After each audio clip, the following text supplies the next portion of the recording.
The presenting sponsor of Moon Tower Soccer is FVF Law. To find out what makes FVF a different kind of injury law firm, you can visit fvf.law. Hello, friends. Thanks for listening to Moon Tower Soccer. This week, we'll review Austin's 3-1 home win over the San Jose Earthquakes. We will preview this weekend's away match in Kansas City, and there's not a lot of proper news, but this game was action-packed. We've got international call-ups to talk about and how that's going to affect the Sporting Kansas City game, so there's still a lot of ground to cover. And here to help me with that, as always, is Mr. Jeremiah Bentley. Wait, I did this all wrong. My name's Landon Cottam, and this is Jeremiah Bentley. Go.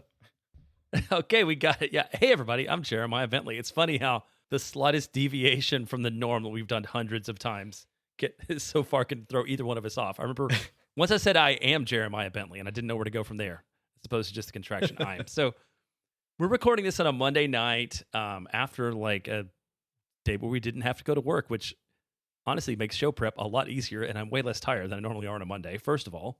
Yeah, same. I spent a long time on show prep just because I'm the kind of person who is gaseous in my ability to expand to the volume of my container. And so if I have 8 hours to do podcast prep, I'll spend 8 hours doing that, as opposed to the wherever I can scrape away a little bit of time. But that is what I did a lot of today. But luckily, it was a fun one to go through. Yeah, much better this week than last week. And one of the other things I thought about was, so this is a long weekend. You know, a lot of people, I have a lot of friends who like took a trip this weekend because there was a 3-day weekend and it was like the last bit of summer that they had. And, you know, there are people that plan medical procedures or like big home projects or stuff around these types of weekends. So we get a few times a year. Before I ask you what kind of weekend guy you are, I'm the kind of long weekend guy that remembers on Thursday that a long weekend is ahead and therefore makes no plans to do anything and is neither productive nor fun on a long weekend. I get a little bit of both, but like not much of either. Like how do you usually approach these things? Yeah, we were very much in that camp this time around. We've kind of both forgot that we had Monday off until last Thursday. But even if we had remembered, Ashley travels so much for work, and we've got some big trips and some kind of busy periods coming up that we probably would have done the exact same thing, which was caught up on some stuff around the house, took the day easy, and just kind of caught up on energy and chores, essentially, instead of working during the day. And I think it's probably okay, especially on Labor Day, which I meant to look up. I'm assuming salutes the working person, and therefore it is a day that if you want to lay around the house and rest, you're honoring the meaning of the day. Exactly. It's celebrating the fact that we no longer have to work 80-hour work weeks in meatpacking factories. Great. Well, let's get into this match because there was a lot to talk about, and it was a really fun one on Saturday night. Where do you want to start? Because there is a lot to talk about here. So I just want to start like the overall vibe. So for me, last week, I think I thought about we were going to go into this show and maybe just like sigh heavily for 50 minutes, and that was going to be most of the show. This week for me was like as invigorating as last week was frustrating. Austin looks really good for the start, gets a couple goals early, and I don't know if this says more about like my constant overreaction as a fan or how tight the Western Conference is. And the fact that Austin makes up those ground this week, like I don't know what, but like I feel very energized and enthused about this team, both on Saturday and even going forward. Maybe more than I thought I would be after one win. Yeah, I think there's a lot to feel energized about. I will say, I don't want to be the party pooper here, but there's a lot of moments in this game where it very well could have swung the other way. And we'll dig into some of those as we get into the deeper match breakdown. But overall, I mean, you Brad Stuver, I believe he told this to We Are Austin TV after the game, that the locker room felt different. The energy was different. And that played a part in this one. They had some lucky breaks. They had some stuff that went their way because of chance. But also, there was a lot of grit and determination that went into this one. And that is what's going to be necessary to see out the rest of the season and make the playoffs. If they're going to do that and then do anything in the playoffs, like that part of the game has to step up a level, and it did this week. Yeah, Nico talked after the game about how what happened on the night was sort of the culmination of all the work that Austin's been putting in over the last few weeks, and I'm going to choose to believe that to be true because it was for a 1 week result, it was, and we'll see what happens next week. And there are other factors next week, and so maybe down the road is a better time to look at it. Like for now, it seemed like all the pieces and parts fit together. And one thing is that I was also thinking about is we don't talk about possession a lot. That used to be like a real thing. I feel like every week we were talking about, oh, Austin had a lot of possession because of this or that, or Austin had a lot of aimless possession. Austin does not have a lot of possession in this game, and I didn't even realize how one-sided it was until I looked at the stats at the end, and a lot of it probably has to do with 2 goals in the first 30 minutes. Yeah, but those goals also did not come from possession. They were a lot of Austin's most dangerous moments were in transition. I mean, it's partially due with the skill set that Austin has in the field, but then also a San Jose team who throws a lot of numbers forward. It's also just a good game plan against a team like that. If they're going to play recklessly, then be conservative, hang back a little bit, and then once you get your moment, break hard at that point. And Austin did that several times and found some joy in that way. Yeah, and also I think you just mentioned playing the San Jose way. This one, as always, has some testy moments as San Jose matches tend to have, and we'll get into some of those on and off the field, I think, here in a little bit. But this game never lacks for excitement. Absolutely not. And then we saw each other at halftime, and you were asking about, like, because I was ended up in seats on the north end this time, and I was closer to some of the non-calls in the first half. It was also good that Austin played well enough. The fact that I think the ref had a pretty bad game, and it didn't matter. It was an interesting reffing game. This is another one where on my rewatch, I am less upset about it than I was in the stadium. There's a few major calls where in the stadium, I thought they really missed it. And going back, I can see it's a little bit more hazy, or they just straight up got it right. But one thing that they did get wrong, there was a huge foul discrepancy between the two teams. It ended up, I think, Austin with 20 fouls, San Jose with 10. Chalk a little bit of that up to San Jose having more of the ball. But I don't think Austin was necessarily playing more aggressively than San Jose was. And the discrepancy was not as bad as I thought it was at first, but I think it comes down to a couple of calls early in the game that's when like a ref is setting the tone. There's a few times when Danny Pereira plays a ball and starts making a run to get on the other end of like a 1-2, and one of their players would just take him out. And there's one where, okay, it's quite like 50-50, you could call it or you could not. But another one, the guy steps out of his way, 2-hand shoves Danny so he can't get on the other side. And the ref's looking at it and says, nope, get up, no call here. But then goes on to call several 50-50s against Austin that were less aggressive and less egregious than that one. And that's like, even though I'm less harsh on the game overall, tone setting does still matter. And not calling one and then calling the others as you go forward, it's frustrating. And it's just like, how often do we have to talk about this? Yeah, it's frustrating. And luckily it ends up not mattering too much on the night because of the way the other things turned out.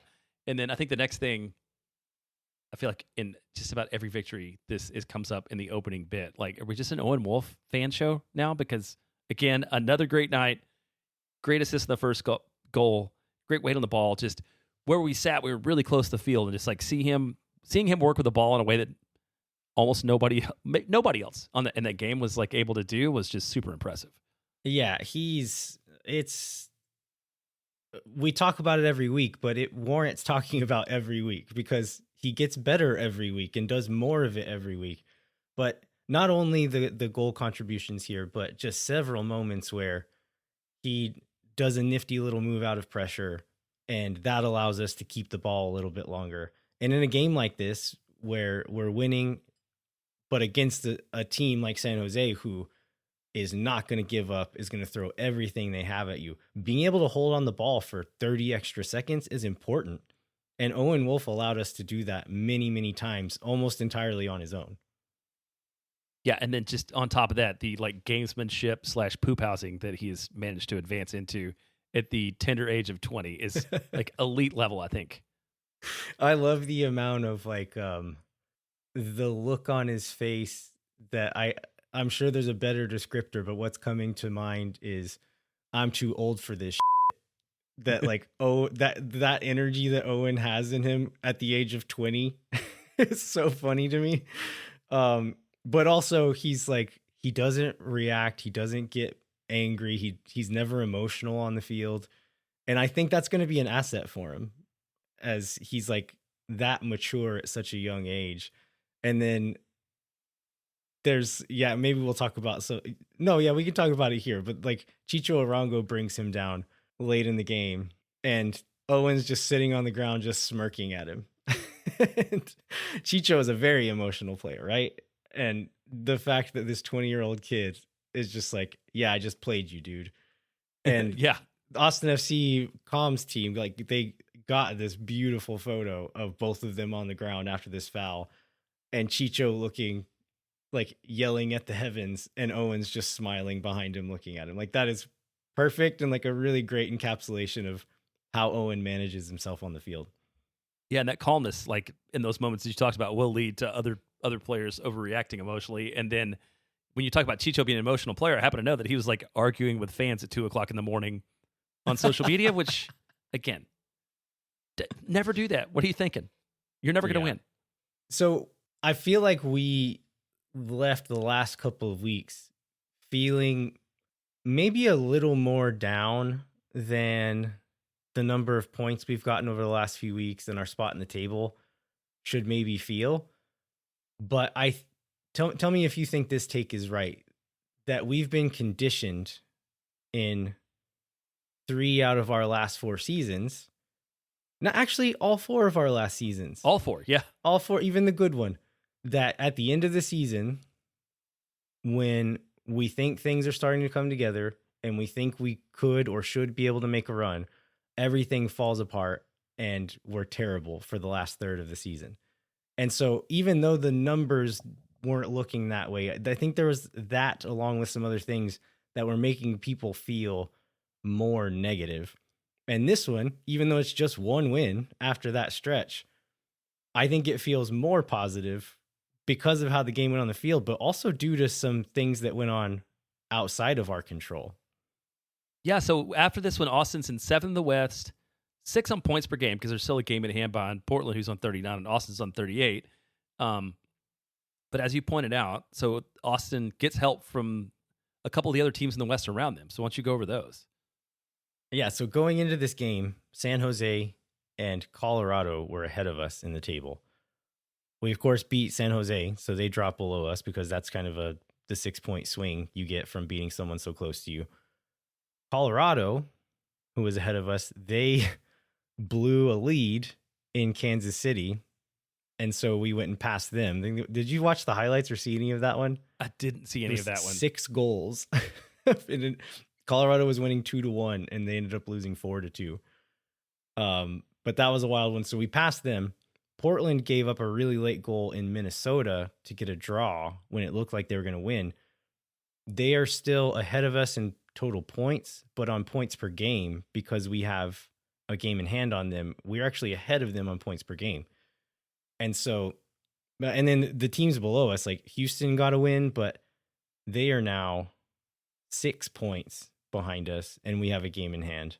And then a lot of the other teams kind of beat up on each other or are too far back for it to matter if they win or not. And so the West continues to do the teams higher up the table favors by nobody wanting to actually win or make the playoffs. Yeah, that's working out for Austin. So just a few other numbers that lead to encouragement. So now 14 goals in the last 6 matches. So it's over 2 goals a game for a pretty decent little stretch here. Past RSL to be now second in the least goals in the West. So I think for a while we were comparing Austin to like the worst goal scoring seasons in league history. I don't think that our over-unders that we predicted before this season in terms of goals are probably back in play at all, but I guess there's always hope for that. Yeah, and like I think we're doing pretty well in some of those, but that one we're going to the goal and terrible stuff. And then -4 goal differential in the season, which I think it had been at least -8, maybe -9 before. So creeping back up. And then I looked at a couple of websites that have sort of these models that talk about chances to make the playoffs, and it was about 80% or so on both those, where it looked like Austin had a really solid shot in making the playoffs. So it basically have to fall apart to not through the end of the year. Yeah, I think I was reading in Verde All Day. I think they did the math and said that if we get 1 point per game, which is kind of what I assumed it would have been, but they actually did the math here, that'll should put us well into the playoffs. And so, things are looking up right now. We still need to. I don't think Austin should rest on their laurels here. They can't afford to do that, but especially if they want to get some momentum going into the playoffs and actually do anything in the playoffs, they're going to need to up the intensity and keep it there. But we can enjoy it for now. Like this is a fun spot to be in, and much funner than what we thought it might be over the last few weeks. Yeah. So let's take a break, and then we'll get into the details of this game. All right, hang tight. We'll be right back with more Moontower Soccer. When no one is around.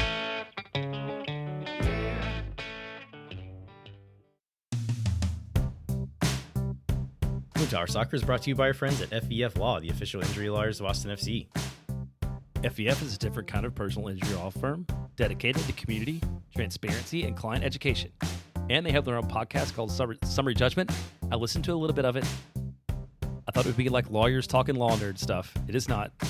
It's just two guys that are pretty interesting. So, don't have some kind of weird flashback to any law class you ever took. Check it out wherever you get your podcasts. You can go to FEF.law to find out what makes FEF a different kind of injury law firm and why understanding your legal options can dramatically change the outcome of a case. Once again, that's FEF.law. Amplify Credit Union is a member-owned financial cooperative that serves the needs of Central Texans for over 5 decades. As a credit union, Amplify has no shareholders or parent companies. That means more of your money stays in the community. Amplify has been the home of fee-free banking since 2022. Their free checking accounts come with 0 overdraft fees or minimum balance. That means Amplify's fee-free checking accounts help you get more mileage from your everyday spending. Amplify membership is open to any Texas resident. Learn to trust your bank again at Amplify Credit Union.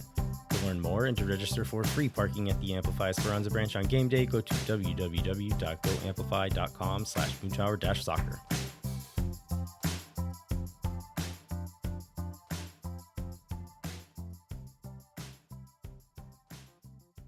All right, we are back. Jeremiah, let's get into some of the pregame narratives before we jump into some of the match events.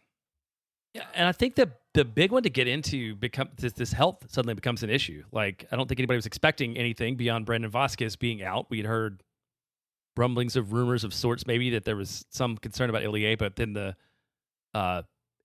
availability report comes out. Ilie Sanchez is out. Mirto Ozuni is questionable, and luckily he would end up playing because this would be a very different lineup and a very different game if he's not there. So I think the health issue, and then when we talk about next week and availability, there are increased health issues that we may need to worry about. So that'll be something to watch sort of long term. Yeah, that was one big thing. We kind of talked about Austin bouncing back, and maybe we read too much in the last couple of weeks, and luckily they would end up doing that. And then we did get 10 minutes worth of weather delay, I think, maybe totally. By the time it was over, there's some thunderstorms that rolled through, but they were earlier before the match. So the stadium was in lightning delay, but I don't know that it really ended up having a big effect on the game. And again, the field does a great job of, you can't tell. You could not have told it that there had been so much rain on that field by the time the game starts with the action happening. Yeah, so we end up getting the starting 11, which is not as full of holes as we were afraid it might be. And so Stuver in goal, of course. Then we get Biru, Heinzike, Svatok, Dessler on the back line. So your first choice back line. Duber Sarski gets his first start of the season, along with Pereira and Wolf in the midfield. And then Gallagher on the left wing, Uzuni at the 9, Bukhari on the right wing. We can get more into this because the issue is going to exist for real this next week against Sporting Kansas City. But luckily, we didn't have to deal with it this game. I want to talk a little bit about what this shape actually was. So attacking, to me, it looked like a 4-3-3 with Owen as the more attacking midfielder, Dani is the slightly more defensive midfielder, and then Duber playing that lone six kind of Ilie role for the most part. But then on the defensive side, it shifted more to like a 5-4-1 with Gallagher dropping all the way back onto the back line, and then Biru kind of becoming part of a center back three. And then Uzuni was kind of like the lone pressing forward, but then Owen or Bukhari would step up onto their back line as they played wide to those wider center backs there. I think this was, I would say, a good call on Nico's part in hindsight here. San Jose play with, tonight especially, they were playing with essentially three center forwards on the team with Preston Judd, Joseph Martinez, and Chicho Arango. Judd and Martinez would mostly stay higher, and then Arango was free to kind of go wherever he wanted and kind of act as the playmaker for a lot of the game.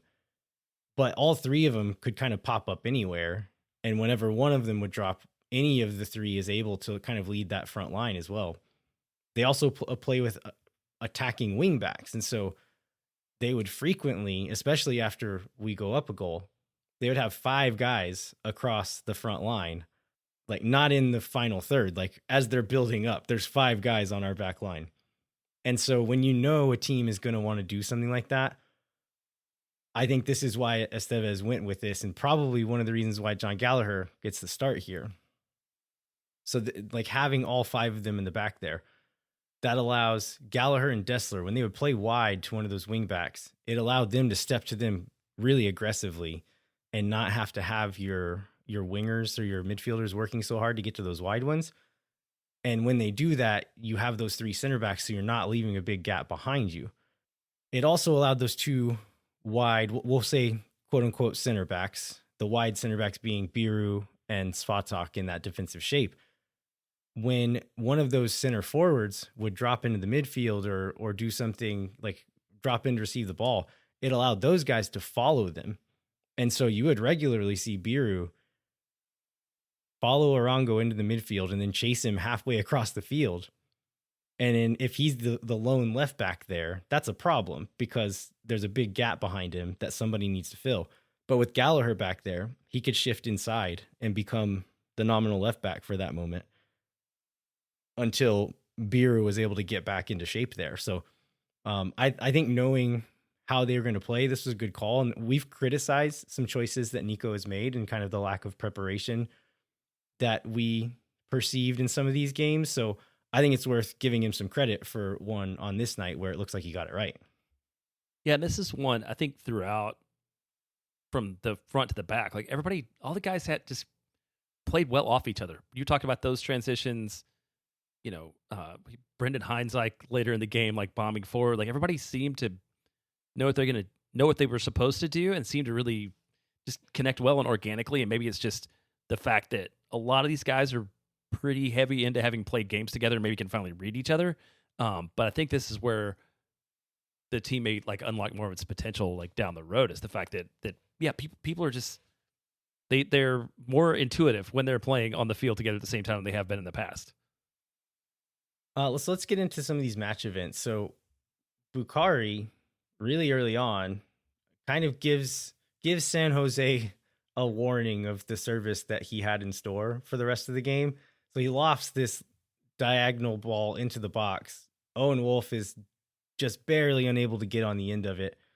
And then Danny Pereira almost picks off a ball playing out of the back. So Austin come out strong really early, but then for the next 10 minutes or so, San Jose has a lot of chances, and I'm starting to get nervous at this point. Arango gets a shot from distance that bounces at kind of like an awkward distance for Stuver. So he's able to block it, but spills back out in the box. It falls to Joseph Martinez, but Stuver was quick off of his line to close down the shooting angle, stayed big, was able to block the follow-up shot.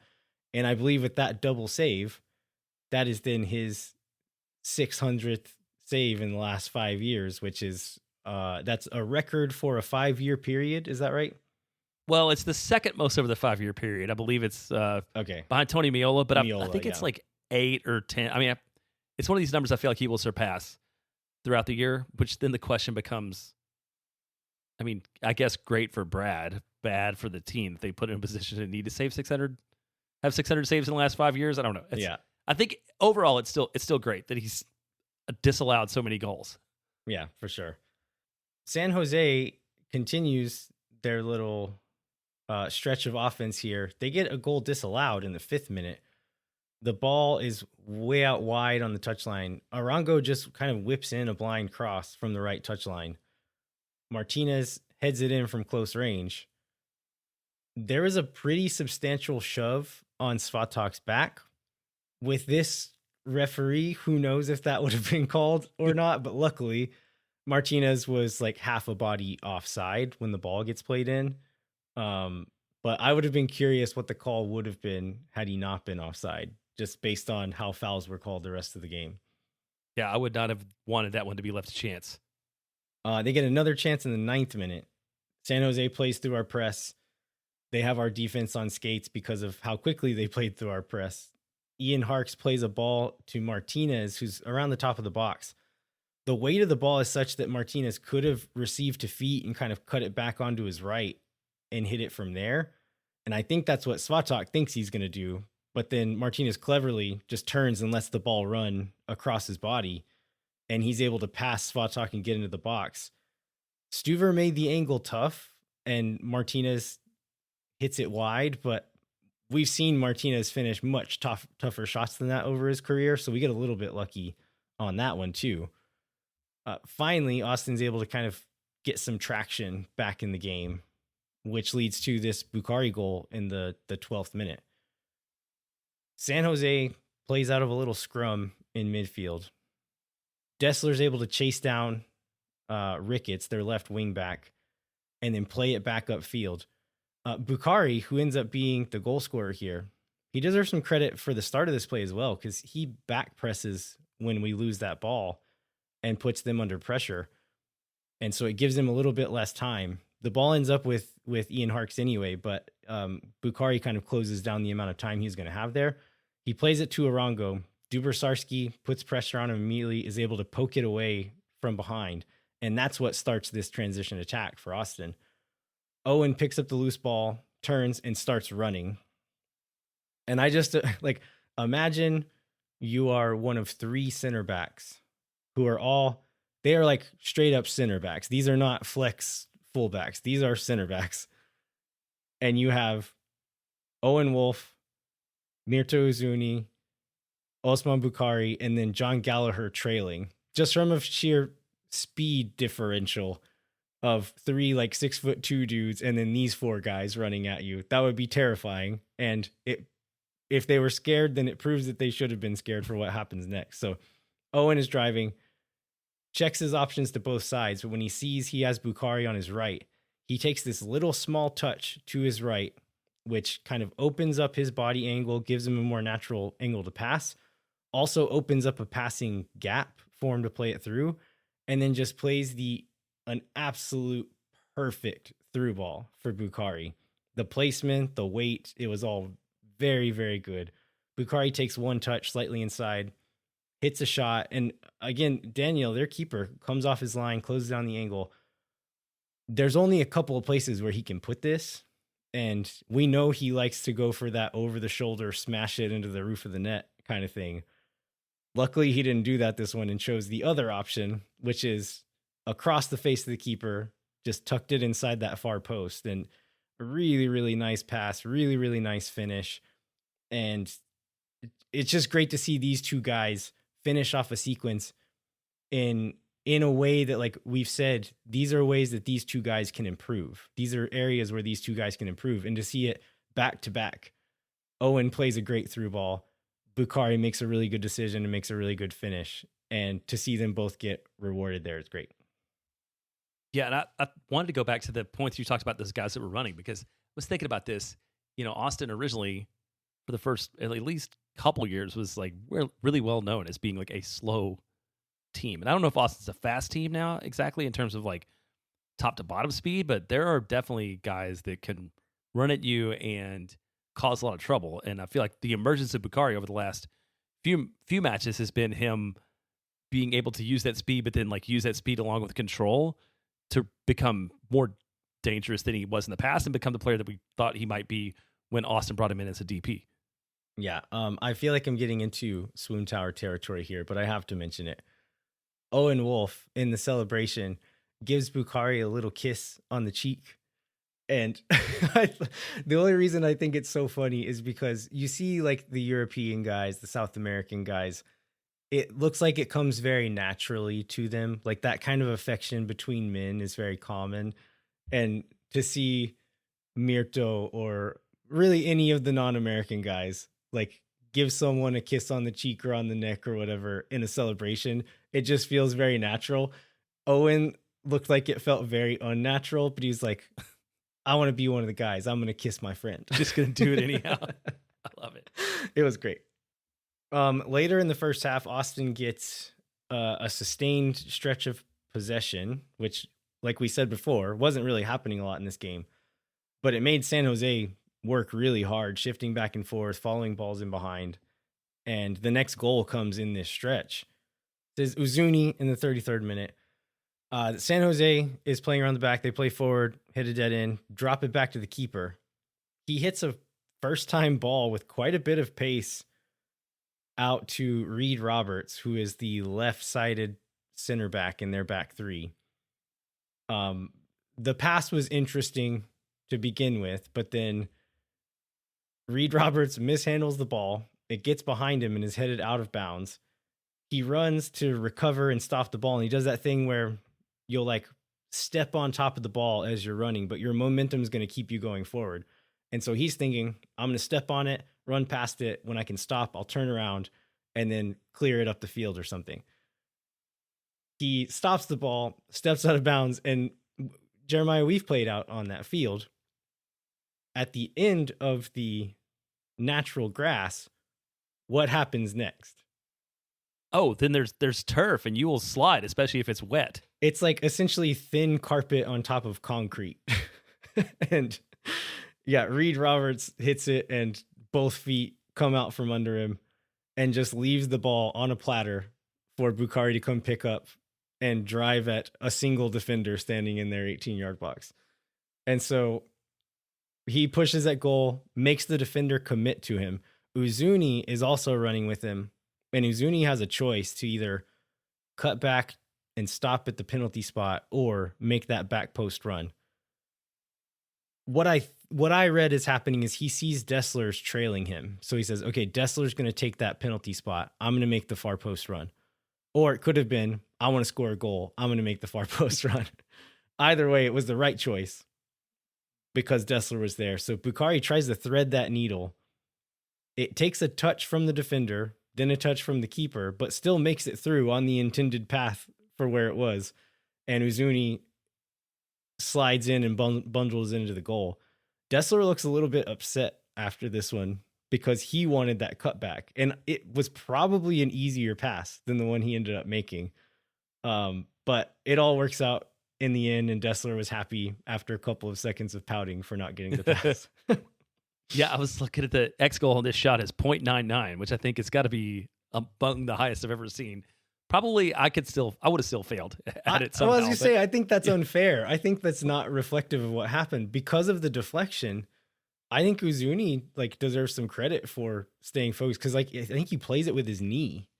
He does, yeah. It wasn't like he slid, he was already sliding and the ball did not end up where he thought it was going to be, and he still was able to get something on it. So I think it was not, I'm not going to say it's a hard finish, but it's harder than it looked and definitely harder than the XG made it look. Yeah, and I like that he celebrates by acknowledging the South End, and they talked to him about it. He talked about it after the game, and as opposed to having the big goal celebration, it said he feels like he still owes the fans more. So yeah, good on him. I love that too. I was talking to someone the other day, and they mentioned how okay, Uzuni is getting back on track, but they're like, why doesn't he celebrate his goals? And I was like, I think he believes he doesn't deserve to celebrate yet. And that's what I read that as well. Was he does the two hands pressed together in front of his face, thank you for supporting me. I still owe you some. I'll be back. And yeah, I love that from him. And Reed Roberts, man, he had a rough night. So I think he's 21 years old. He's a big guy, a true center back, being asked to play with most of his team on the other side of the field with Osman Bukhari on that right wing. And so anytime we got in transition and they were playing up that side, he's the one stepping out to mark Bukhari 1v1 a lot of times.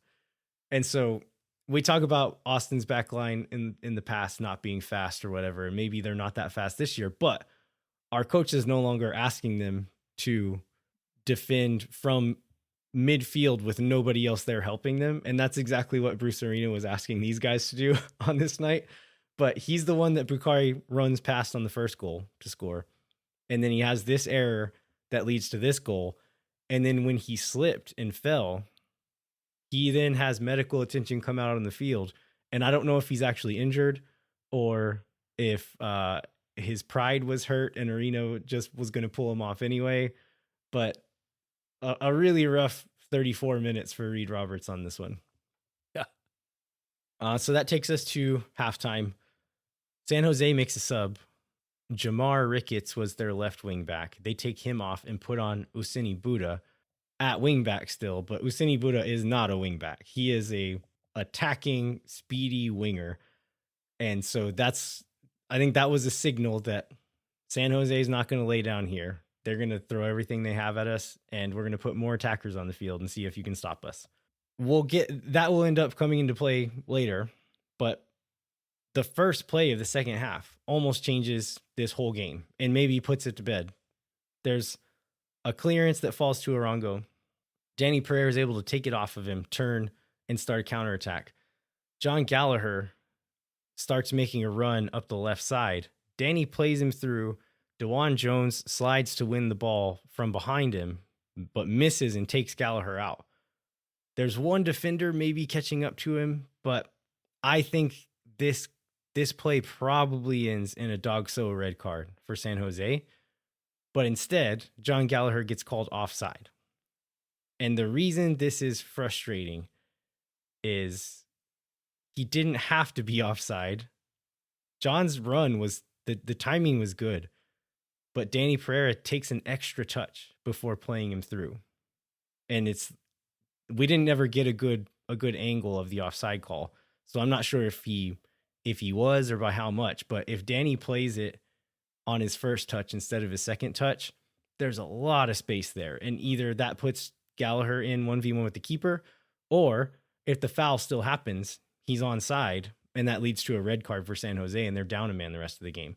There's just a lot of moments throughout the game where, as good as we looked at certain times, that something could have broken a different way, and this maybe shifts to the positive for San Jose, and we can't come back, or we have a hard time coming back at that point.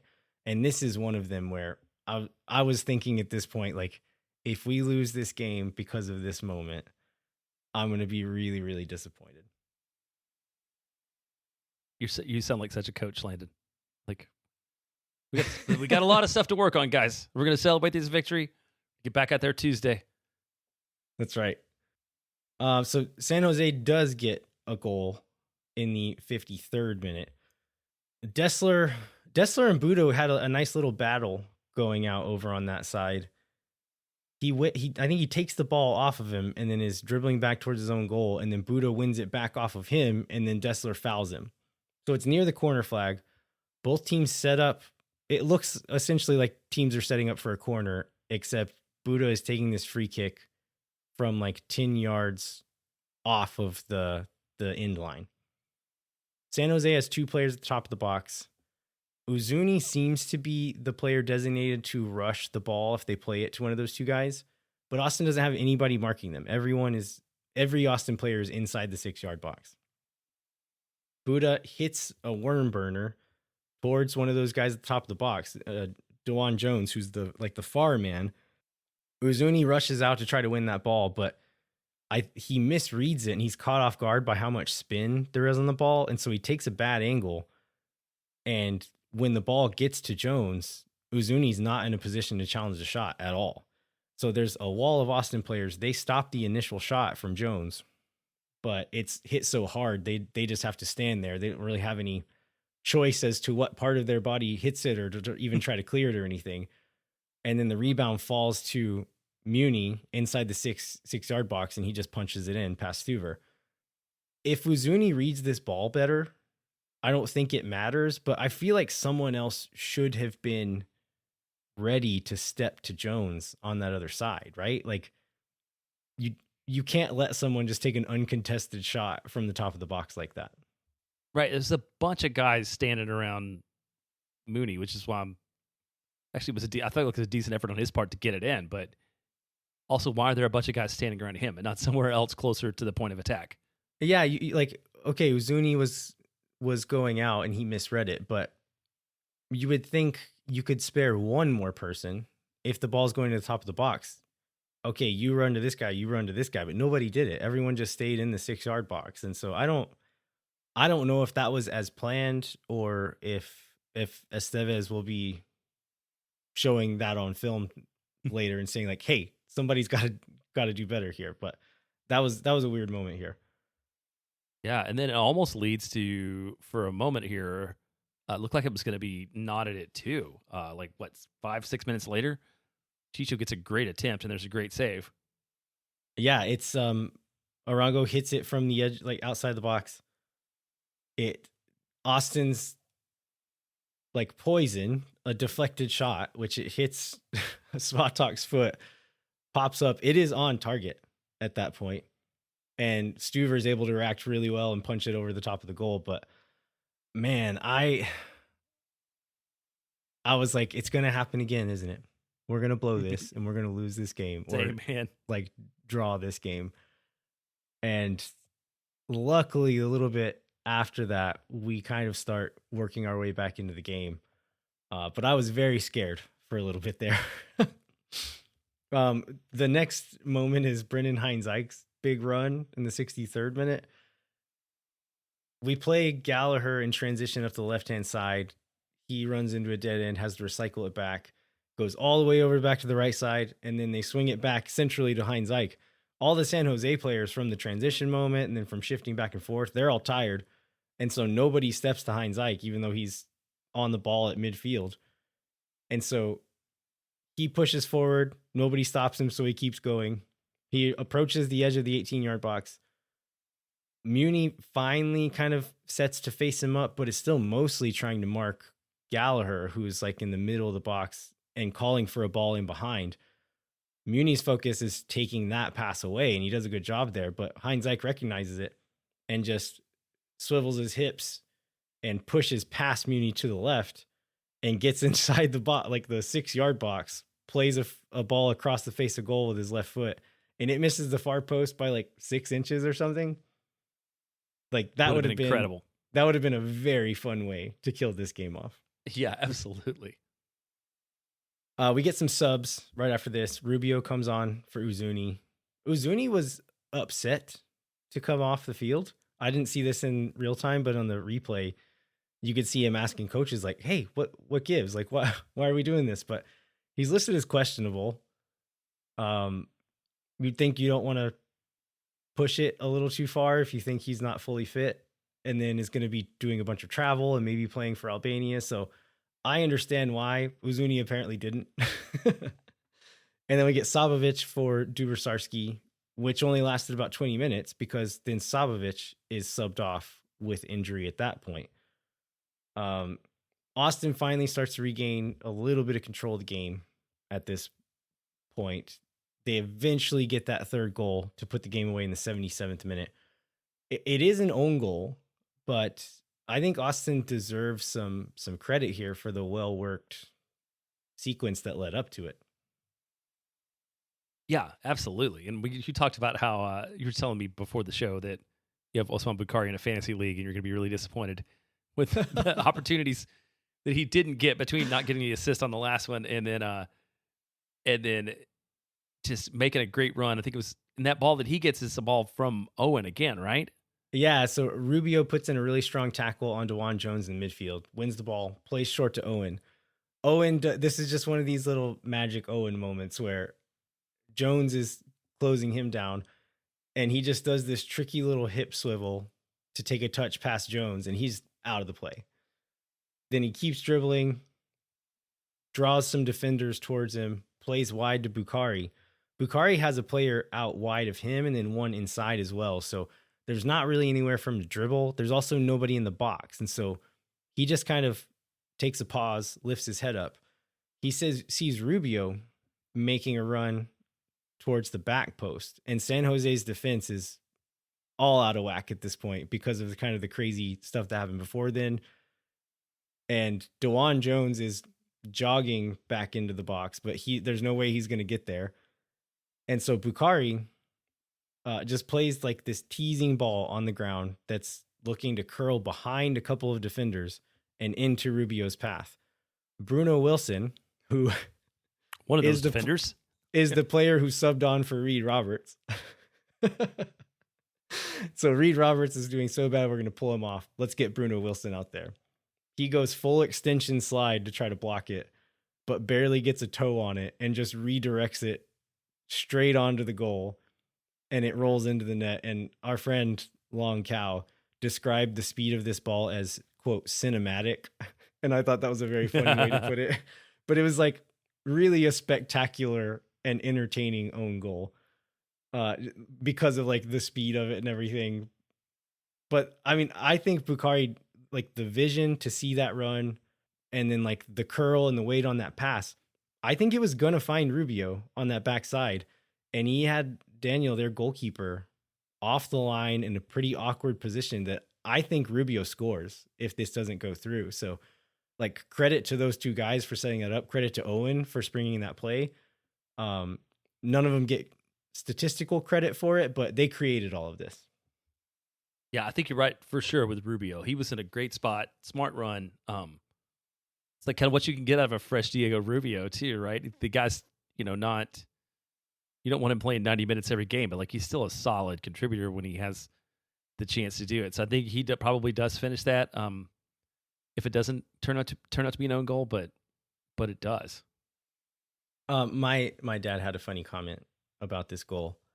He was like, you know how they say whenever we score a goal, they say the player's name and then we all yell the last name.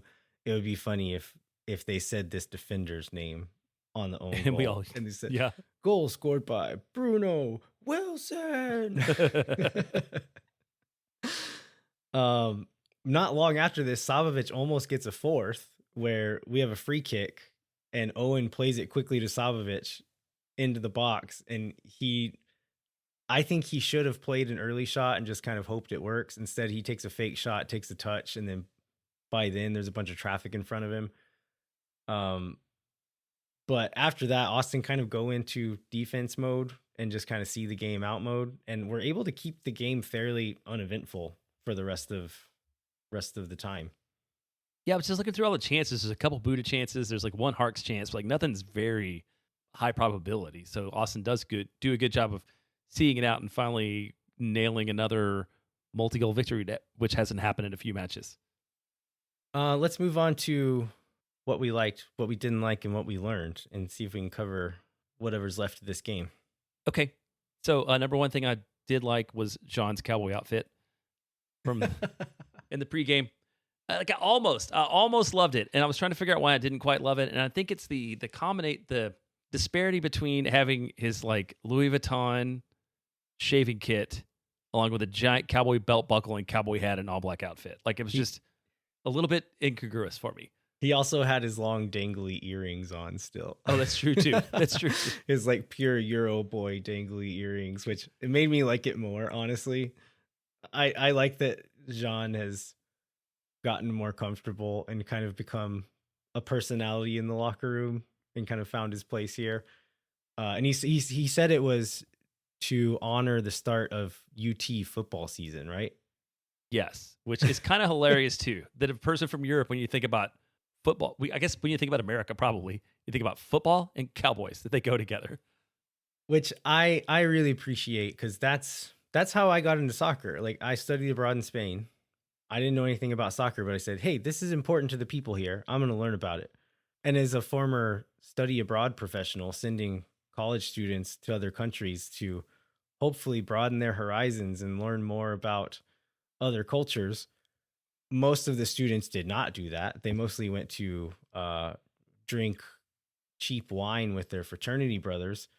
So to see Jean Kolmanich being a good study abroad student and taking in some of the local culture, I'm proud of him. I'll go. My second one is like just Uzuni heating up. Now he's got 4 goals in 6 games, looking like everything we thought he would be. I know people put hope on the fact that, oh, well, he scored 1 goal in his first 15 matches in Spain too, and then blew up, and I kind of poo-pooed that. But like, he's putting in the work. Obviously, is hungry, wants more, but really, really strong play over the last several matches. And we're getting him more touches too, right? Like he told, I think this was We Are Austin TV as well, in the locker room after, he's like, hey, I'm working really hard. The guys are also working really hard. They're getting me more chances. If you can get me 3 chances, I'm going to finish one of them. And like, we are getting him more chances. We're getting him more opportunities. So if we can keep doing that, hopefully he can keep putting him in. My thing that I liked is Duber Sarski and Danny Pereira put in really solid, what I'll call blue collar shifts, where they didn't do a lot of glamorous work on this one. And that's what you expect from Duber Sarski, right? But Danny Pereira, that used to be kind of the weak part of his game. And if he wasn't contributing to the game by being on the ball, then he wasn't a lot of help. And so I think we made a comment either earlier this year, maybe last year, where a game like this, where he didn't do a lot on the ball, but he was still really instrumental and worked really hard and helped the team out a lot just by being a role player. And that's what he did in this game. We didn't have a lot of the ball. He didn't have a lot of the ball, but he still very much helped this team and was absolutely dead by the end of the game. Like, the whistle blows and he just drops down onto his face.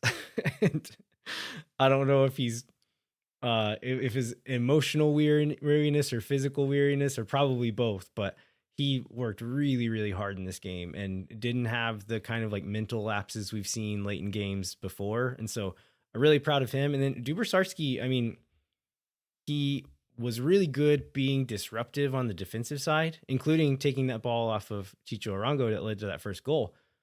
Had a few kind of rougher moments on the ball, but worked really hard to make himself available and was an important connector a few times. He may still not be quite ready to be like to play a starting role on this team, but outings like this are going to get him closer to that and really help build his confidence. And then, depending on the status of our midfielders coming into this week in Kansas City, we may need him to play a starting role again. And so getting some confidence into him will be good if that ends up happening. Yeah, and at least he's got to the point where you're not like scared of him being on the field, or you're not like, oh man, it must be really a bad week. It's like we've got Aiden Stanley's playing, or whatever it might be that we've had in our history. What did we not like, Jeremiah? Well, I think first of all, another midfielder going out with an injury is a thing that we didn't like. Seeing Sabovic get 20 minutes worth of action is concerning, given Ilie being out last week, not even just questionable and not playing. So that becomes a real concern. Did you happen to catch what happened to him? In No. my rewatch, I did not see when he actually picked it up. There's that moment. So after the third goal, you can see him like leaning down and kind of like feeling on his leg and acting like something was bothering him. He makes it several minutes after that, and I think they play a ball or like over the crossbar or something, and it goes out, and he just sits down, and that's when he's done. But it was bothering him for a while leading up to that. So I don't know how to read that. If it's like, okay, it wasn't so bad that he had to come off immediately, but sometimes there can still be some serious things that don't always Right. hurt immediately and kind of build up. And the fact that it's around the knee, like, that's always a little bit scary. Yeah, because he does get that shot. He gets that attempt that you talked about, like sort of in that time in between.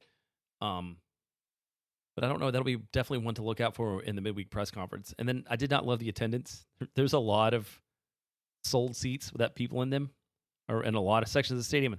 And the weather might have had something to do with it. Labor Day might have had something to do with it. I don't know. The fact the Longhorns played hours and hours earlier maybe had something to do with it in another city. So I don't think that's the case, but hopefully they'll turn back around with a little bit of a better performance. Yeah, for sure. I don't know. Nick Lima really annoys me now that he's not on Austin anymore. And I feel like he was kind of a turd in this game too. So he seemed to really have it out for Diego Rubio in this one. So he like full on linebacker tackles Rubio at one point. Rubio leaves the field. Like it stays down long enough that he has to leave the field. It looks like maybe he just got the air knocked out of him. And then whenever he was let back on, the ref let him on while San Jose was like playing on that side of the field. And so they say, yeah, you can go on. He runs on the field, picks off a pass from San Jose, and springs a counterattack that leads to an Obrion shot inside their 18-yard box. And Bruce Arena was livid that they let him back on there. And like, fair enough, but it was still very funny. It would have been hilarious if he'd have scored on that one. Especially like, I would maybe feel bad if that was a game winner, but if it's just putting it even more out of reach in a game that was probably already over, that would have been pretty funny. It was delicious, yeah. Speaking of Bruce, I don't know if this is a thing I learned, but we were pretty close to him. I thought he'd be a more active coach on the sideline. He does a lot of standing around looking grumpy with his arms folded. Like for some reason I had in my head that he would be like the Josh Wolf style, like trying to direct the game while it was going on, but he didn't do a lot of that except when he was mad. I don't remember seeing him like had a joyful moment. Momentary outbursts, right? And then like turning around and looking disappointed and not watching the game anymore, and then yelling at the fourth official some as well. Were you able to ever hear him at all? No, not hardly at all. Because you were down in the Lexus Club for this one, so you were sitting very close to him in the field club for this one. Yeah, we're on the fifth row, like right behind him, and I didn't hear him hardly at all, other than see him go over and yell at the fourth official every once in a while. Yeah. Another thing that we learned. This is from Brad Stuver talking to We Are Austin TV in the locker room after the game. There's a moment in the second half where Brad Stuver receives a back pass from Brendan Hines-Ike. Chicho Arango is charging him down. Stuver winds up to boot it, and Arango jumps, and Stuver just kind of touches it behind him and then plays to the other side of the field. He was asked about that and said, like, actually, that was kind of an accident. I was gonna hit it, and the ball like wasn't moving the way I thought it was going to, and so I kind of just had to give up. And luckily, he jumped and went the other way. Like Brad has been doing stuff like that more often lately, right? And so it seemed like it was intentional. But he was like, I appreciate the honesty here of saying like, no, that was luck. Wasn't on purpose. Yeah. And the other thing that we learned, this is mostly a CYA for myself, is that we have a lot of friends in the South End. So I went to meet you at halftime to pick up some stickers. And I feel like I probably walked past or ignored people who were trying to say hi to me because I was like on a mission. So like, I love that we can walk around the stadium and like talk to people every time. And I would like to continue talking to people all the time. So if I ignored you, it wasn't you, it was me. It was halftime. It was just the timing. So I was supposed to give you those stickers before the game, and I missed your text message. And so I went over like right before the game started and was like, hey, there's still a little bit of time. Let me know if you're free. And you didn't see it in time. But I was standing over there and I saw Andy Loughnane walk past. And the moment, like the thought crossed my mind of like, what are the chances if I gave these stickers to Andy that he will be in the field club at some point and see Jeremiah and be able to get them to him? And I decided like, nah, it's not worth it. I'm not going to try it. But then you told me it probably would have worked, right? Yeah, it would have worked. Because when I was coming back out to find you, Andy Loughnane was walking down the hall and he said, did you just sneak down here to get free booze? And I was like, no, Andy, I'm here on purpose. But yeah, I had a one-on-one moment with him, like in the hallway there going into the field club. So Andy, hopefully you can play messenger for us sometime again, yeah. But I'll know that it's maybe a valid avenue next time. Yeah, because he's got nothing else to do. Yeah. Well, yeah. What else is he doing? All right. Anything else on this game, Jeremiah? No. Let's wrap it up, and Kansas City's gonna be an interesting one. So I'm looking forward to talking about the preview for this one. All right, hang tight. We'll be right back. Moon Tower Soccer is brought to you by Sage Wilson Realty. The Sage Wilson team is made up of Austin experts who are client-focused and have over 30 years of combined real estate experience. Our friends at Sage Wilson Realty are giving away 2 tickets to an upcoming match. You can fill out the form in the show notes for your chance to win. If you or someone you know are in need of Sage Real Estate advice in Austin, talk to our friends at Sage Wilson Realty. Be sure to check them out online at sagewilson.com. Our premier sponsor is McGuire Woods Consulting, helping clients in the public affairs space from lobbying at the local, statewide, and federal levels to digital and communications campaigns across the country. McGuire Woods Consulting has offices in 10 MLS cities and is proud to support Moon Tower Soccer and Austin FC because we have an 80% chance of making the playoffs, which means Yes. we're real winners and that Copa Tejas is a consolation prize merely. We don't need that kind of thing. Contact our friends at McGuire Woods Consulting at mwcllc.com for more information.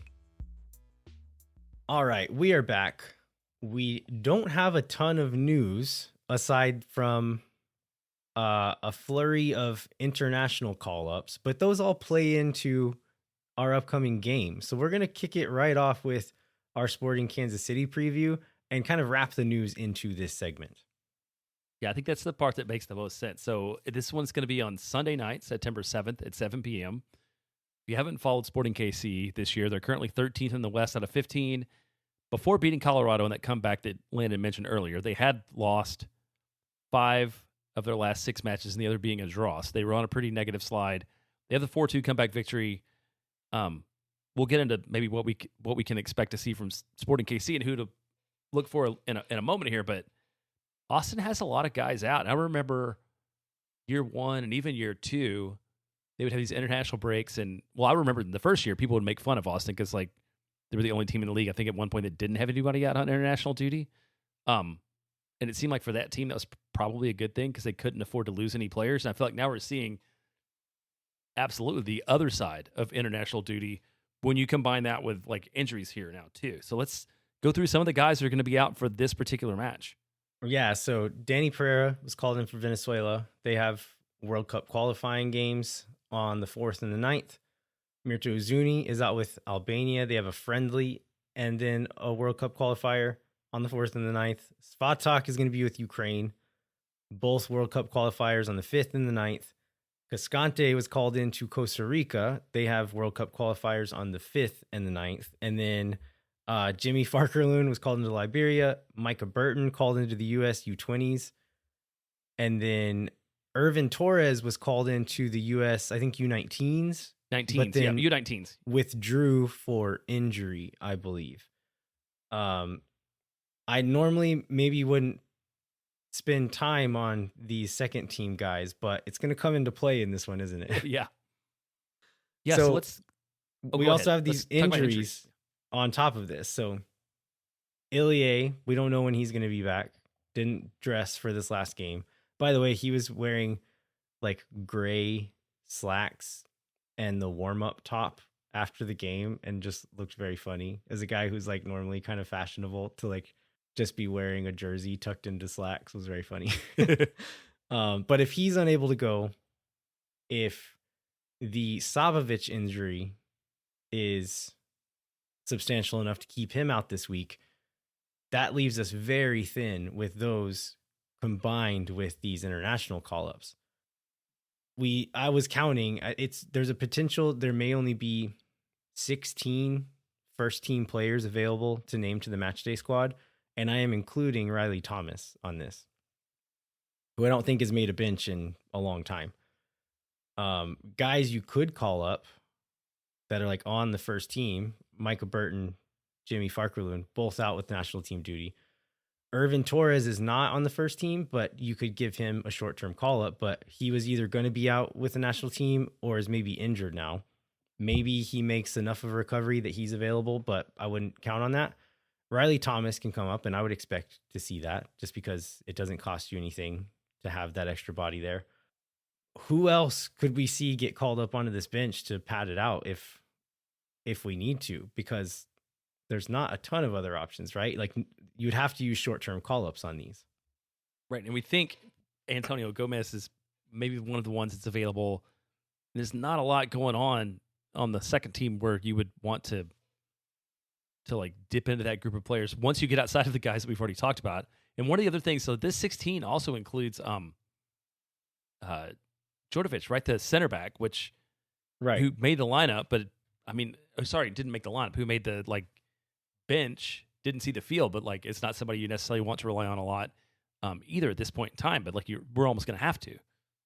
Yeah. So we were kind of doing this math before we started recording. We think Antonio Gomez has one more short-term call-up available. You're allowed 4 for a single player, and I think he's used 3. I could be wrong here. I think he's used 3, so he could be an option.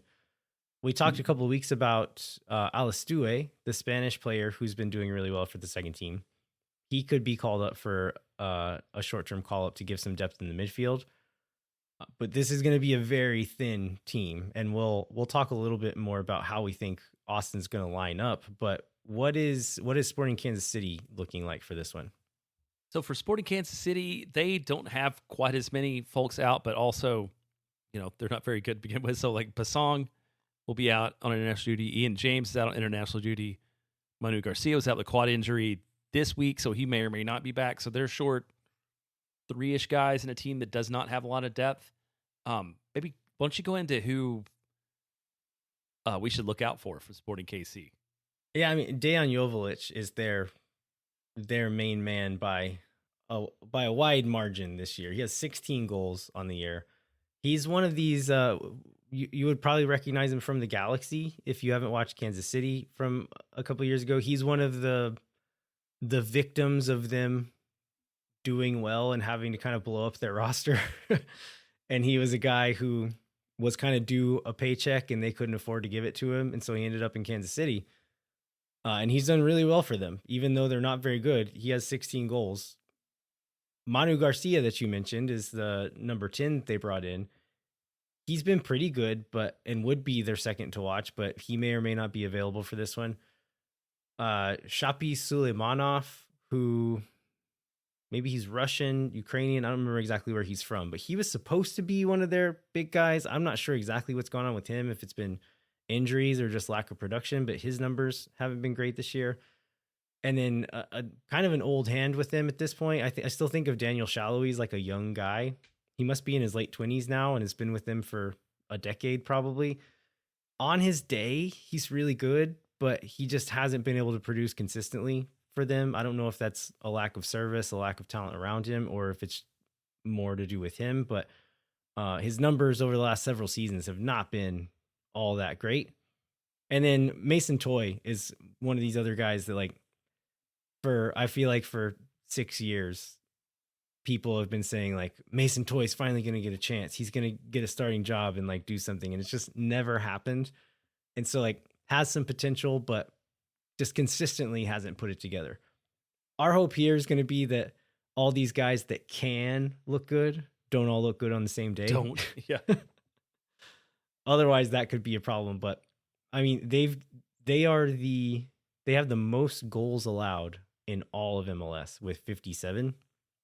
That is, where is Austin on here? You have to scroll pretty far. 33 is what Austin's given up. And so they're leaky. You can score on this team. That is not the problem. It's, are they going to score on you is the question. And sometimes they put it together and do it. Sometimes they don't, but they do regularly give up goals. So I think that's the thing that Austin should really look for is you got to score. If you get a chance, you got to take it. Yeah. And I feel like last year, probably the last time we interviewed Nate Bucati, our friend from Apple TV, who's also a long-term Sporting KC guy, and he came on for the preview, and he's like, we're terrible. Nothing's going to happen. We're going to get blown out. And I think Austin ended up losing that game. So it's just one of those things you keep in the back of your mind. And this is especially challenging for Austin now because of all the things you talked about. This team is going to be really thin, but still, I mean, there's talent there if they can continue playing together in the same way that they have played. So now I think you said you put together sort of your prospective 11, and does this assume that Sabovic and Ilie are out? Yeah, I am assuming Sabovic and Ilie are out just for the exercise. So starting with the front three, I have John Gallagher left wing, Diego Rubio as the center forward, Bukhari right wing. I feel like this one, that has to be it, right? I mean, Hunter O'Brien is your only other alive person, or CJ Fodre, I guess, but I don't see how it's anything Robert else. Taylor as well. But I have a reason. Forgetting. I have a reason why I'm not including him there, because Okay. I have Robert Taylor starting in the midfield because we don't have any midfielders. I have a midfield three of Nico Duber, Owen Wolf, and Robert Taylor. There are no other midfielders on the roster if that's who we start and those other two guys are injured. That's where I could see someone like Alistue coming in as the short-term call-up, just to have a warm body on the bench who you think could maybe hold their own for a few minutes if you needed them to. If Ilie and or Sabovic, if just one of them is available for even 30 minutes, it helps so much, because you're already in this scenario, you're already starting a guy who's not really a midfielder in the midfield. And then if somebody goes down, somebody gets tired, somebody can't finish the game, you're winging it from there. You're just throwing someone else in there. Or pulling, like, you can move Diego Rubio into the midfield, but then you're putting CJ Fodre, Hodder Obrion at striker. Not ideal. Moving back to the back line, less dire, but still quite interesting and curious to see what happens here. There's like the midfield is dependent on the health of those two guys. The back line is kind of what it's going to be. We know who's going to be available. Yep. It's more of what does Nico do? And so I have left back Jean Kolmanich, right back Mikkel Dessler, and then center backs Guilherme Biru and Brendan Heinzike. We have Mateja Djordjevic. He's here. He's eligible to play, but he has not seen the field yet, which makes me think it's a pretty big stretch for him to have not played a game in quite a while and to step in and start this one. And so I would be shocked if he starts it. Hopefully he's able to get on the field and kind of help out and contribute at some point in the game, but I think starting him would be very shocking. Like, do you think there's a chance he starts this game? I don't see any way that he starts this game. So would you see maybe that's so thin. Like, would you see maybe a back five starting? I mean, Sean in? Then you're putting more center backs who aren't center backs playing center back. That's true. And it's like you have Jean Kolmanich playing as part of a middle three. Or I guess you could do Dessler, like shift it the other way and have Dessler play as part of that back three. But it's not ideal. It's not great. But Kolmanich did do that under Wolf a few times, I think, when they would drop Gallagher into like that wing back position. Kolmanich would shift inside and play that as like that middle three center backs. I don't like it. I don't like John Kolmanich defending for most of a game, period. And even less so if he's doing it more centrally as opposed to out wide. So it's not ideal regardless. And I'm not sure the way Kansas City plays necessarily is a good fit for a back five anyway. Maybe that's not true, but yeah, I don't know. But I like, if one of those central midfielders is available, that kind of helps a little bit. Maybe you could play Gallagher at left back, Taylor or Obrion at left wing, and that kind of alleviates that a little bit as well, where John Gallagher is a decent to good defensive presence in that area, right? So you could at least have cover there. But it's going to be really interesting seeing the availability and then seeing this starting 11. Yeah. Well, what if Sean did it in a cowboy hat? Would that make it better? Will they let him wear it on the field? Will they let him do it on the field? Yeah. So I kind of hinted at this earlier. So one of the things I was concerned about if Diego Rubio starts at center forward, because he's had a decent season. This last little stretch that he's been playing a lot, he's been quite good. But he's been good as an attacking midfielder. The speed and legs are less necessary in that role. The way that Uzuni has been helpful and useful is partially due to his ability to run in behind. Due to his speed, Rubio does not have that. If he ever did, he doesn't anymore. And so that is going to be curious if or when Diego Rubio starts the center forward. How do we stretch the back line? Are we entirely relying on Bukhari to do that? And then because it's going to be kind of a new thing and we're not doing the thing we've been doing the last few games, do we lose the chemistry? Do we lose some of that cohesiveness that we found by not having the same pieces in the same spots or the same skill sets in the same spots even?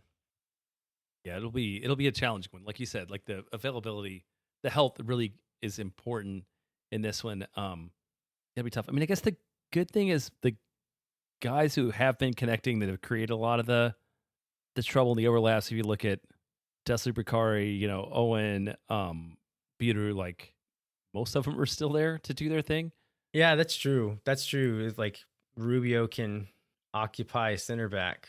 Maybe the rest of them can kind of do their thing enough to make it not matter as much. But yeah, the ball over the top that has stretched defenses to Uzuni quite a bit over the last little stretch. Like that's not existing. That ain't happening. Yeah, not to that player anyway. For sure. And you could play Fodre, like he's fast, but when he gets on the end of the ball, like how much faith do we have in him to do anything useful with it? Right. No, he's really good for like 8 minutes. Yeah, he's really good for like 8 minutes at the end of the game when you're ahead. The other day against San Jose, I just said, I talk to the players a lot, and it makes my wife laugh. But I said, CJ, your job is to run. He didn't hear me, of course, but and anytime he would stop running, I said, CJ, what did I tell you? You got to run. Keep running. Yeah, it'll be interesting. Hopefully we can pull it out, keep this momentum going. But the good news is it's not a complete disaster if we don't. Right. Austin has finally given themselves a little bit of ground where it like a loss doesn't kill everything, or even a draw. Let's play for a draw against one of the worst teams in the West this week. Yeah. So Jeremiah, before we finish up on this game, Los Verdes is doing another watch party. Why don't you tell us some of the details here? Yeah, they are going to do it on Sunday night for this match. And I'm interested. I haven't been to the space yet. So it's the Austin Beer Works at the Sprinkle Valley location, 10300 Springdale Road. Event starts at 5, kick at 6. Have you been over there yet? I went to a watch party there actually earlier this year, and it was great. It was really nice. So this is all ages, including a kids' playground, plenty of parking, indoor and outdoor screens. There's 2 trucks on site, at 10% off beer for Los Verdes members if you have your membership card. So for sure, go over there and check that out if you're looking for something to do on a Sunday night. It should be good. All right. Any other thoughts here? No, man. Let's wrap it up. All right. We'd like to remind you to rate, review, and subscribe wherever you get your podcast. It helps us a lot. Come find us online wherever you are online, and then join the Patreon, get some cool merch, and get the ability to make us answer questions you're curious about, or make us answer weird questions, as some of our Patreon members choose to do. Is this a reminder that we're probably about due for another round of listener questions at some time fairly soon? Yeah, probably. If we have time, we've got quite a few matches coming up, but maybe we can squeeze some in at some point. Sure. Anyway, thanks so much for listening. We will be back next week to review the Sporting Kansas City match and preview the final away day in Dallas, and then cover whatever news comes our way. Until then, I'm Lennon Cottom. I'm Jeremiah Bentley. We'll catch you next time. When no one is around.